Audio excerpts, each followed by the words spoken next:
The safe house designed to keep you hidden is actually the only space honest enough to reveal who you are when the world stops watching. And true safety requires not maintaining emotional distance, but letting the person assigned to protect you dismantle the armor you mistook for survival.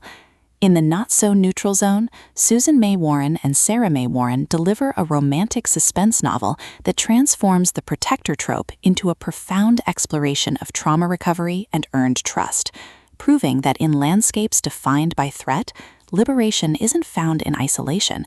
It's forged in the radical act of allowing yourself to be seen when every instinct demands you remain invisible. This isn't merely another high-stakes thriller with forced proximity. It's a psychologically precise narrative where every locked door feels like both shield and sentence. Consent to connect is negotiated through mutual vulnerability rather than assumed hierarchy, and love means honoring the woman beneath the witness protection when protocol demands she remain a case file. From the first rain-lashed narration, listeners are immersed in a world where silence is strategy and presence is the only true refuge. Perfect for fans of emotionally grounded suspense and stories where female strength thrives within constraint. This audiobook serves up atmospheric tension, relentless emotional honesty, and protagonists whose journey from guarded allies to sovereign partners resonates with anyone who's ever mistaken solitude for safety. When intelligence analyst Alara Vance is relocated to a remote safe house after testifying against a trafficking ring, she expects professional isolation. Not to discover her protector, former Special Forces operator Kalen Thorne, carries wounds that mirror her own suppressed grief, and his quiet competence bypasses the emotional armor she spent years perfecting. But as they navigate surveillance protocols and fractured trust, Alara realizes this confinement isn't about protection, it's about integration. The Warrens masterfully avoid reducing Alara to fragile witness or Kalen to stoic guardian. Instead, they craft a relationship rooted in radical reciprocity within constraint, where trust is earned through honoring boundaries even as danger blurs them, and where intimacy emerges from seeing each other's damage without demanding repair. The audiobook narration amplifies this emotional alchemy, capturing Alara's disciplined composure fracturing into genuine receptivity, and Kalen's guarded intensity revealing warmth beneath stoic vigilance.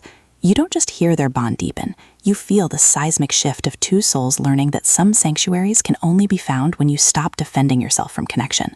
What elevates the not-so-neutral zone beyond typical romantic suspense fare is its nuanced portrayal of protection as collaborative practice rather than hierarchical duty. Alara isn't merely surviving captivity, she's confronting how trauma taught her to equate safety with control, challenging the notion that healing requires emotional distance. Kalen doesn't save her through dominance. He creates space where her agency can exist without judgment, honoring her autonomy even as his own walls crumble. Their relationship evolves through acts of radical reciprocity, sharing silences during night watches that bypass performance, establishing nonverbal cues that protect both operational integrity and emotional safety, and defending each other from handlers who mistake tenderness for weakness. Supporting characters add vital texture, fellow operatives whose loyalty masks unresolved trauma, witnesses whose testimony carries intergenerational weight, even the safe house itself, rendered as liminal archive whose reinforced walls absorb decades of unspoken resilience. Every interaction reinforces the novel's core truth. In systems built on isolation, tenderness is tactical advantage, and presence is the only reliable compass. For audiobook listeners, this production is an immersive sensory descent into fortified intimacy. The narrator embodies Alara and Kalen with remarkable distinction. Alara's voice carries sharp intelligence laced with dawning softness, while Kalen's low timbre trembles with suppressed tenderness beneath disciplined cadence, making their chemistry palpable even in stillness. Sound design enhances atmosphere without overwhelming immersion. Distant radio static marking temporal rhythm, rain against reinforced windows during vulnerable confessions, the hushed click of weapons syncing with breath during moments of connection, all anchor existential stakes in tangible reality. Pacing mirrors the cadence of protective vigilance, deliberate during surveillance and reflection, then surging with urgency as external threats collide with internal awakenings. Whether you're commuting through stable landscapes or sitting in twilight solitude, the audiobook creates a portable sanctuary where slowness feels sacred and connection feels lifeline. Its storytelling is embodied validation, transforming passive listening into active participation in a love story that honors both duty and desire. Ultimately, the not-so-neutral zone redefines romantic suspense by centering female epistemology within protective frameworks.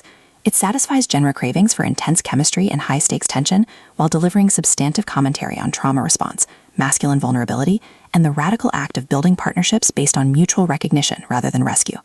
As the first book in the Blue Ox Boy series, it establishes a foundation of emotional authenticity that promises depth throughout the saga, yet stands confidently as a complete emotional odyssey. If you've ever wondered whether safety can coexist with vulnerability, or if true strength requires embracing help, this audiobook will affirm that sometimes the most powerful act is simply letting someone else stand watch beside you. Press play, lower the drawbridge, and prepare to believe that even in landscapes shaped by threat, hearts still find ways to hold ground, together. Your next favorite suspense isn't waiting in flawless heroes. It's waiting in the brave, trembling choice to trust the passenger.